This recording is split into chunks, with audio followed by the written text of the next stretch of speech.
First అయితే beetroots తీసుకొని వాటిని పీల్ చేసుకొని చూపిస్తున్న విధంగా గ్రేట్ చేసుకొని తురుముకోవాలి. ఆ తర్వాత కొన్ని ఆల్మండ్స్ని తీసుకొని వాటిని బాగా వాష్ చేసి హాఫ్గా కట్ చేసుకోవాలి.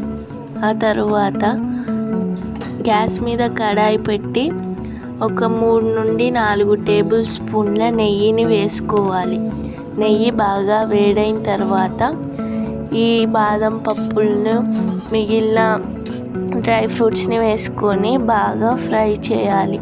ఫ్రై చేసుకున్న తర్వాత దింపేసుకొని అదే నెయ్యిలో తురిమి పెట్టుకున్న బీట్రూట్ తురుమును కూడా మొత్తం వేసుకోవాలి.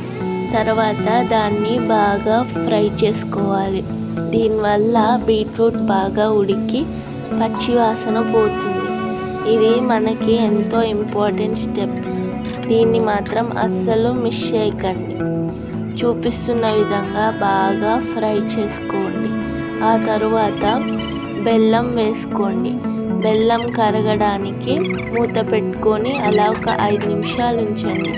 5 నిమిషాల తర్వాత మూత తీయండి. ఈ విధంగా అవుతుంది. తర్వాత యాలకులను కచ్చాపచ్చాగా దంచి వేసుకోండి. మళ్ళీ కాసేపు కలుపుకొని పాలు పోసుకోండి. తర్వాత మూత పెట్టుకోండి. 5 మినిట్స్ తర్వాత మూత తీసుకోండి.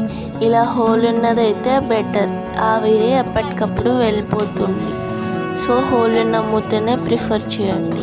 5 మినిట్స్ తర్వాత ఆల్మండ్స్ని వేసుకొని డ్రై ఫ్రూట్స్ని ఫ్రై చేసుకున్న వాటిని వేసుకొని బాగా ఫ్రై చేసుకోండి.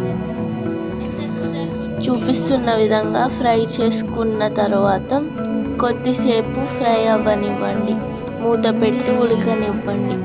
ఆ తర్వాత గ్యాస్ ఆఫ్ చేసుకొని వేడిగా సర్వ్ చేసుకోవడమే. ఎంతో టేస్టీగా బీట్రూట్ హల్వా రెడీ. గిన్నెలో పెట్టేసుకొని డ్రై ఫ్రూట్స్తో గార్నిష్ చేసుకొని నోట్లో పెట్టుకుంటే కరిగిపోయేటువంటి బీట్రూట్ హల్వా